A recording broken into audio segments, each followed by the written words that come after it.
Hello guys, welcome back to my channel. This is Nick TV. So ngayon meron ako share sa inyo na simpleng idea, pero bago tayo pag-umpisa, isa muna maikling intro.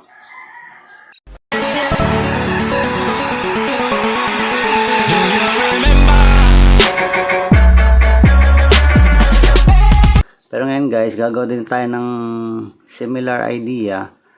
Meron tayong papailawin na LED. Gagamit tayo ng switch, pero hindi tayo gagamit ng mga physical na switch kahit ano. Ang gagamitin natin na yung ating body ground bilang switch. Okay, so simulan natin. Umpisa, kailangan natin ng resistor, dalawa. So ito na nakita ko medyo mababa, 1/4 watts lang na 220 ohms na resistor. Isang LED light. So ang kwan nito is operating voltage nito is maximum yata is 3 volts, 2 to 3 volts, ganyan. Tapos kailangan natin ng isang transistor na BC547.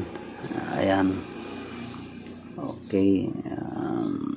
BC hirap sa i-focus, no? BC547. Tapos gaya ng dati, pinaka power supply ko yung aking breadboard. Yan. So hindi na tayo maghihinang-hinang pa. So ang gagawin natin guys is itong ating NPN transistor na BC547. Ayan, BC547. Ito yung kanyang collector, ito yung kanyang base, ito yung kanyang emitter. Pag nakaharap sa iyo, so tusok natin dyan, kahit saan dyan. Yan. Itong pinaka base nya, hindi natin siya itutusok, ililitaw lang natin siya. Okay, yan, ganyan. Gagawa tayo ng yan, ganyan na lang siguro.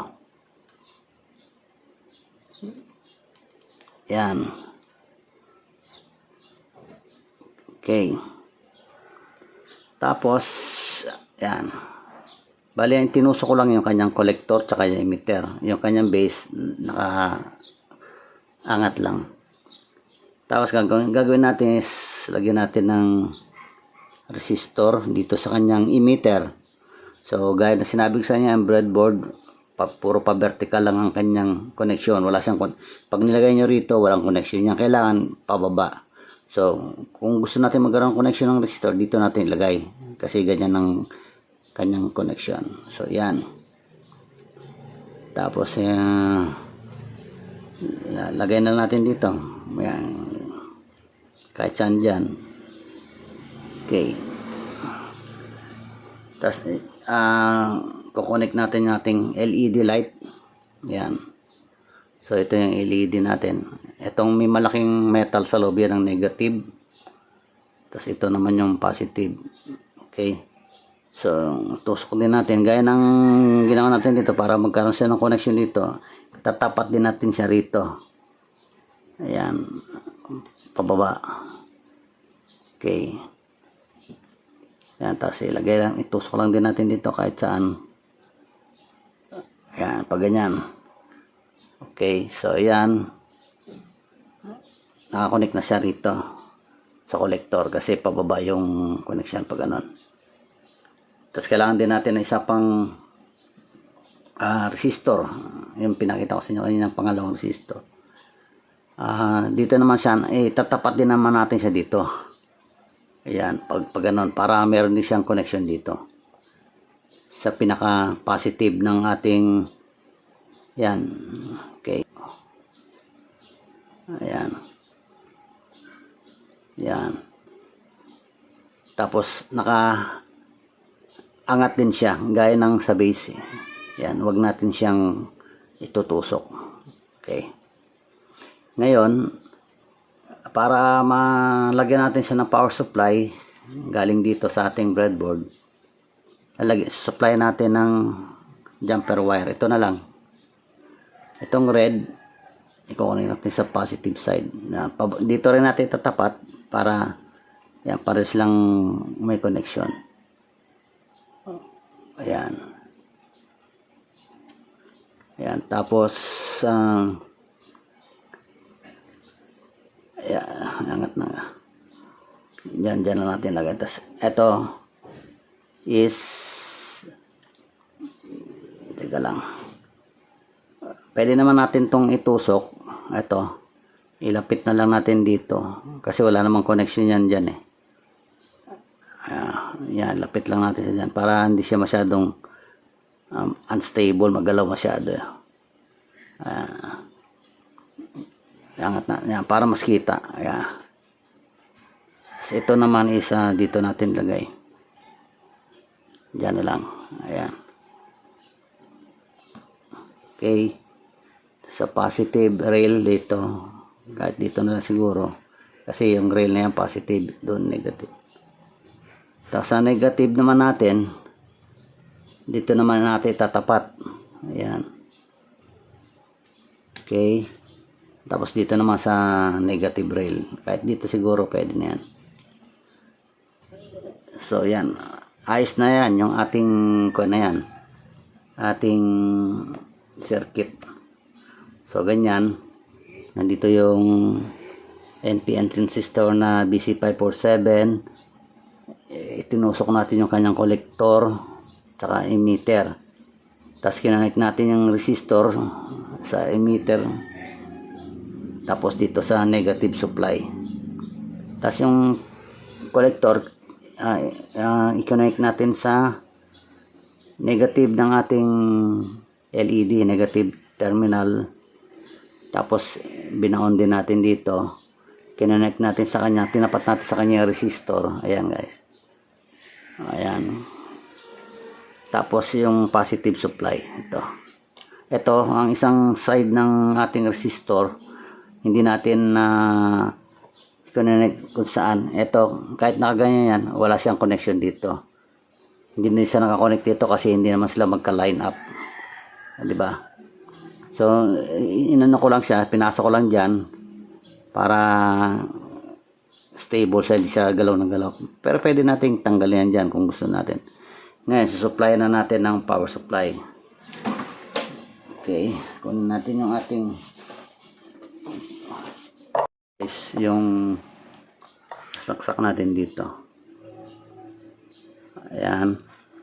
Tapos ito sa USB, kuha natin charger. So, connect natin sa charger. Ito guys, ayan. Connect natin dito sa charger.